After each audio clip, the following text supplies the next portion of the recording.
प्रयागराज में शंकराचार्य अभिमुक्तेश्वरानंद का वो विवाद तो आपको याद होगा, अभी हाल ही में हुआ था और उसके बाद नाराजगी में ही माघ मेला छोड़ दिया था अभिमुक्तेश्वरानंद ने। लेकिन जब से माघ मेला से वो लौटे हैं, लेकिन उसके बाद भी उनके जो तेवर हैं वो तल्ख हैं और इतने ज्यादा तल्ख हो गए हैं कि वो मुख्यमंत्री योगी आदित्यनाथ पर हमला करने का कोई भी मौका नहीं छोड़ रहे हैं। वो बार बार अपने मुंह से शब्द भेदी जो बाढ़ है वो छोड़ रहे हैं।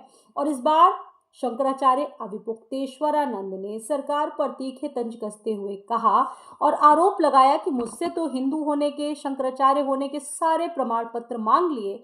मैं सच्चा था, मैंने दे दिया, लेकिन अब बारी उनकी है।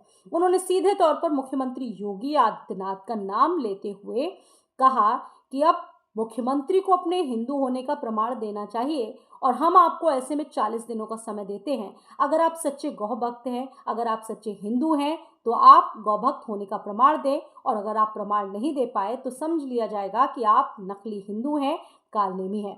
कालनेमी वर्ड आपको ध्यान होगा कि मुख्यमंत्री योगी आदित्यनाथ ने स्वामी अभिमुक्तेश्वरानंद के संदर्भ में बोला था। हालांकि उन्होंने डायरेक्टली नहीं बोला था, प्रतीकात्मक रूप लिया था।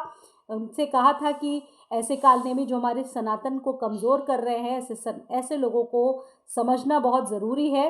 उसी तरह के बयान को लेते हुए इस बयान में भी अभिमुक्तेश्वरानंद ने मुख्यमंत्री योगी आदित्यनाथ के लिए कहा है कि अगर वो प्रमाण नहीं दे पाए हिंदुत्व होने के तो समझा जाएगा कि आप नकली हिंदू हैं, पाखंडी हैं, कालनेमी हैं।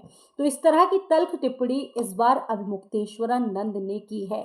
अब देखिए, सबसे बड़ी बात यह है कि जहां पर स्वामी अभिमुक्तेश्वरानंद के सपोर्ट में कई अधिकारी आ गए थे। अलंकार अग्निहोत्री को आपने देखा और उसके अलावा भी कई साधु संत उनके सपोर्ट में आ गए थे। लेकिन सबसे बड़ी बात ये थी कि उन्होंने मुख्यमंत्री योगी आदित्यनाथ के ऊपर सीधे सीधे हमला करने की चेष्टा की है, जिसमें उन्होंने मुख्यमंत्री योगी आदित्यनाथ को औरंगजेब तक कहा और कहा कि वाराणसी में जो मंदिर तोड़वाए गए हैं मुख्यमंत्री योगी आदित्यनाथ के इशारों पर चल रहा है। अब देखिए, वार और पलटवार का जो ये सिलसिला है वो बहुत तेजी से चल रहा है। एक तरफ मुख्यमंत्री बोलते हैं तो दूसरी तरफ अभिमुक्तेश्वरानंद की तरफ से भी लगातार तीखे जो प्रहार है वो किए जाते हैं। सबसे प्रमुख बात इसमें ये देखने वाली रही कि जहां एक तरफ मुख्यमंत्री योगी आदित्यनाथ काफी तल्ख तेवर दिखा रहे थे और उनका यही कहना था कि अगर किसी ने भी परंपरा बाधित करने की कोशिश की तो फिर उसको बख्शा नहीं जाएगा, कार्रवाई उसके खिलाफ जरूर होगी।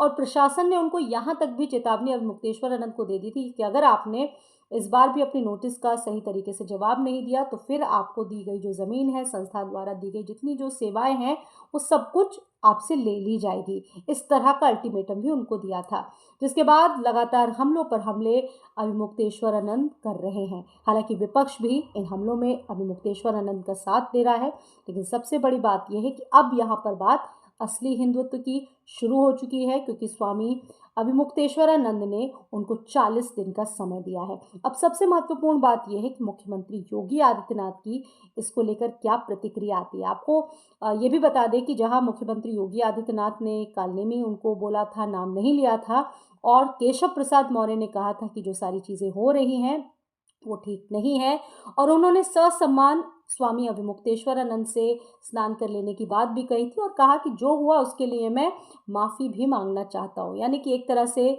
सधे हुए शब्दों में इस विवाद को टालने की कोशिश की, लेकिन उसके बाद भी ये विवाद थमता हुआ नजर नहीं आ रहा है। और एक बार फिर से अब 40 दिनों का जो अल्टीमेटम दिया गया है स्वामी अभिमुक्तेश्वरानंद को लेकर, उसके बाद मुख्यमंत्री योगी आदित्यनाथ की क्या प्रतिक्रिया होगी, ये देखने वाली बात है।